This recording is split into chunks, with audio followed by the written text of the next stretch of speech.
Hello दोस्तों, स्वागत है हमारी यूट्यूब चैनल यूनिक इलेक्ट्रिक में। दोस्तों आज की इस वीडियो में हम जानने वाले हैं न्यूट्रल और बॉडी अर्थिंग में क्या डिफरेंस होता है। सबसे पहले हम इसकी परिभाषा जान लेते हैं। न्यूट्रल इलेक्ट्रिकल सिस्टम का हिस्सा होता है जो इलेक्ट्रिकल एनर्जी को वापस लेने के लिए यूज होता है। ये इलेक्ट्रिकल डिवाइस को स्टेबिलिटी प्रदान करता है, यानी फेज से करंट जाता है और न्यूट्रल वायर से वापस आता है, जिससे इलेक्ट्रिकल डिवाइस रनिंग कंडीशन में रहता है। अर्थिंग की बात की जाए तो इलेक्ट्रिकल डिवाइस को भूमि से जोड़ने का एक प्रक्रिया है, जिससे यदि डेंजरस इलेक्ट्रिकल लीकेज हो या कोई हैवी फॉल्ट होता है तो उस कंडीशन में फॉल्टी करंट या लीकेज करंट को डायरेक्ट अर्थ हो जाता है, जिससे हमें कोई नुकसान नहीं होता है। दूसरा पॉइंट, इन दोनों का यूज क्या होता है इसको हम समझ लेते हैं। न्यूट्रल की बात की जाए तो रिटर्निंग करंट को वापस लेने का काम न्यूट्रल करता है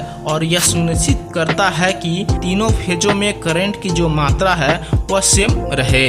जबकि अर्थिंग की बात की जाए तो अर्थिंग यूज करने से हमें ये फायदा होता है कि किसी कारणवश इलेक्ट्रिकल डिवाइस के बॉडी पर कोई करंट फ्लो करता है, अर्थिंग जुड़े रहने से धरती के अंदर चला जाता है बिना किसी नुकसान के। इन दोनों का सेफ्टी में क्या रोल है इसको हम समझ लेते हैं। न्यूट्रल से इलेक्ट्रिकल सिस्टम को सुरक्षा की कोई खास जरूरत तो नहीं है, लेकिन इलेक्ट्रिकल सिस्टम को बैलेंस बनाकर रखने में बहुत मदद करता है। जो न्यूट्रल पॉइंट होता है वो तीनों फेज को बैलेंस करता है, यानी तीनों फेज में जो अनबैलेंस करंट होता है उस न्यूट्रल के माध्यम से ही अंडरग्राउंड होता है। क्योंकि जब हम ट्रांसफार्मर का कनेक्शन डेल्टा से स्टार में करते हैं उस कंडीशन में न्यूट्रल पॉइंट क्रिएट होता है और उस न्यूट्रल पॉइंट को हम अर्थिंग देते हैं ताकि तीनों फेजों में अनबैलेंस करंट इस न्यूट्रल पॉइंट के माध्यम से अर्थिंग से होते हुए अंडरग्राउंड हो सके। तो आप समझ सकते हैं कि न्यूट्रल का होना कितना जरूरी है। उसके बाद अगर हम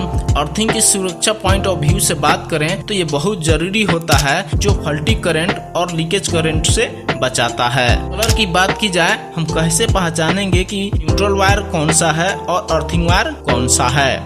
न्यूट्रल के लिए जो वायर यूज होता है वह सामान्यतः ब्लैक कलर या ब्लू कलर का होता है, जबकि अर्थिंग के लिए जो वायर यूज होता है वह हरी कलर या पीली कलर का होता है और यह भूमि से हमेशा जुड़ा रहता है। तो दोस्तों मैं आशा करता हूँ कि इस वीडियो से आपको जरूर समझ में आया होगा कि इन दोनों में क्या डिफरेंस है। तो ये वीडियो आपको कैसी लगी कमेंट करके जरूर बताइएगा। अगर वीडियो में कहीं भी कुछ डाउट हो तो आप हमें पूछ सकते हैं। तो आज के लिए इतना ही। Thank you for watching.